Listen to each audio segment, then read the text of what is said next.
Halo Kumaha Damang, saatnya Anda menyimak berita Bandung bersama saya Rusdi Maulana. Kami akan menghadirkan sejumlah informasi menarik untuk Anda dan berikut informasi utamanya.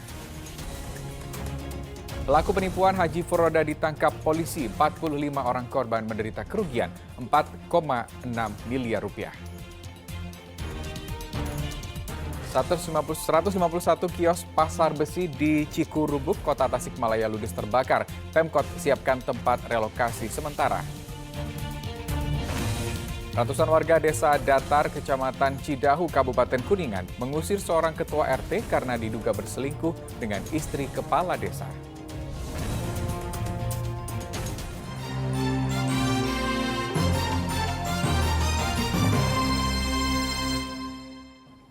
Kita ke informasi pertama hari ini. Polda Jawa Barat menangkap tersangka penyelenggara ibadah haji bodong atau tanpa izin yang jemaahnya dideportasi pemerintah Arab Saudi pada musim haji tahun lalu. Sebanyak 45 orang jemaah telah menjadi korban dengan kerugian mencapai 4,6 miliar rupiah.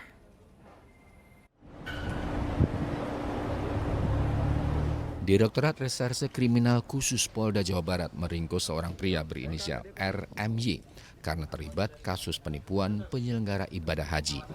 RMY diringkus setelah melakukan penipuan terhadap 45 orang jemaah calon haji dengan kerugian mencapai 4,6 miliar rupiah.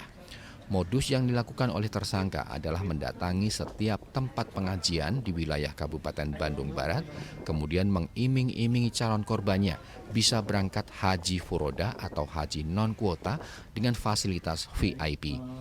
Untuk bisa berangkat, calon jemaah haji diharuskan membayar sejumlah uang, mulai dari 200 hingga 250 juta rupiah per orang.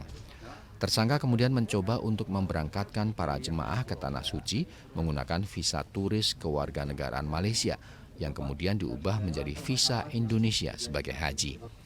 Namun karena datang secara ilegal, para jemaah akhirnya ditolak oleh pemerintah Arab Saudi dan dideportasi kembali ke tanah air. Berdasarkan hasil penyidikan, tersangka RMY telah melakukan tindak pidana penipuan dengan kedok memberangkatkan haji dan umroh sejak tahun 2014. Padahal tersangka tidak memiliki legalitas sebagai penyelenggara ibadah haji khusus dari Kementerian Agama. Saat itu para korban bahkan sudah berangkat sampai ke Tanah Suci. Akan tetapi pada saat nyampe di sana, ternyata secara dokumentasi dinyatakan tidak sah. Oleh sebab itu, berdasarkan laporan polisi tanggal 26 Agustus 2022, di mana TKP yang kami identifikasi yaitu di Jalan Panorama nomor 1 Panorama 1 nomor 37 Lembang, Kecamatan Lembang, Kabupaten Bandung Barat. Adapun tersangka yang kami periksa dan sekarang sudah kami tahan, bahkan berkasnya sudah dinyatakan lengkap oleh kejaksaan, yaitu saudara RMY. Saya ulangi, saudara RMY. Korbannya 45 calon jemaah haji furoda khususnya ya. Di mana saksi sudah kami periksa kurang lebih 15 orang. Adapun barang bukti seperti rekan-rekan perlihat di depan bahwa cukup banyak, dari mulai dokumen, peralatan, bahkan seragam-seragam, dan sebagian besar adalah peralatan untuk melakukan pemalsuan. Ya, saya katakan pemalsuan. Tindak pidana ini adalah tindak pidana yang bersifat lex specialis. Jadi kami kenakan di sini adalah pasal 121 Undang-Undang Nomor 8 Tahun 2019 tentang penyelenggaraan ibadah haji dan umroh. Akibat perbuatannya, tersangka dijerat pasal 121 Undang-Undang RI Nomor 8 Tahun 2018 tentang penyelenggara ibadah haji khusus dan umroh dengan ancaman hukuman 6 tahun penjara. Muhammad Rizal melaporkan dari Kota Bandung. Kita ke informasi lain, bencana angin puting beliung menghantam Dusun Cibogor, Kecamatan Panawangan, Kabupaten Ciamis. Akibatnya 55 rumah, 1 madrasah dan 1 masjid rusak bagian atapnya. Tidak ada korban jiwa dalam kejadian tersebut.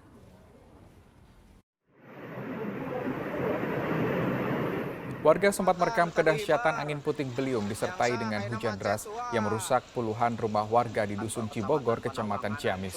Angin kencang yang disertai dengan hujan tersebut membuat warga ketakutan. Mereka karena merusak bangunan rumah. Atap bangunan rumah warga serta kanopi masjid rusak terhempas kencangnya angin. BPBD Kabupaten Ciamis yang dihubungi via telepon membenarkan ada 55 bangunan yang rusak, namun tidak sampai ada korban jiwa. Kini warga bersama dengan aparat setempat, termasuk BPBD Ciamis, tengah membersihkan material bangunan yang rusak terbawa angin. Bencana puting beliung yang menghantam Dusun Cibogor, Kecamatan Panawangan, Kabupaten Ciamis, merusak puluhan rumah warga. Kini warga bergotong royong memperbaiki rumah korban. Sayangnya belum ada bantuan yang korban terima. Pasca bencana puting beliung yang menghancurkan rumah warga yang menjadi korban sedang memperbaiki atap rumah yang hancur. Karena mayoritas kerusakan adalah bagian atap bangunan rumah yang terbawa oleh angin. Dibantu warga sekitar, mereka bergotong royong memperbaiki rumahnya yang rusak parah. Tercatat hingga saat ini ada 55 rumah warga ditambah fasilitas pendidikan dan perkantoran yang rusak akibat terjangan puting beliung. Lagi kejadian, posisi ibu ada di mana? Ayah di dalam rumah. Dalam rumah.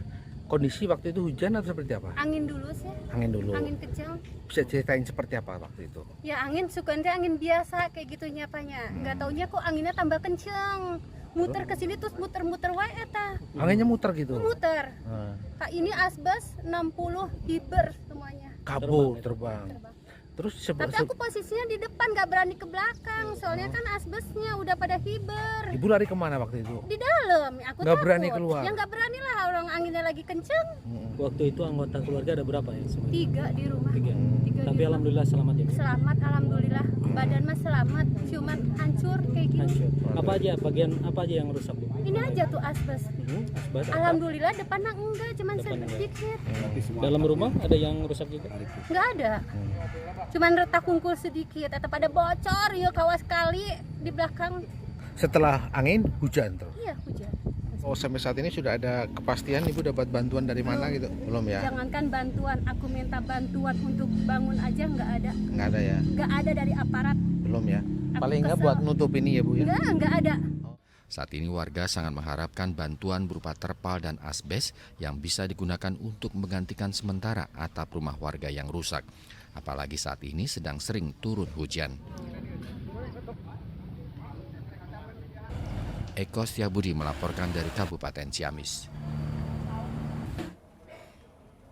Ya, kita ke informasi selanjutnya. Kebakaran pasar besi di Cikurubuk, Kota Tasikmalaya menyebabkan 151 kios ludes terbakar. Pemkot menyatakan akan mencarikan tempat untuk relokasi sementara sambil menunggu proses pembangunan kembali pasar.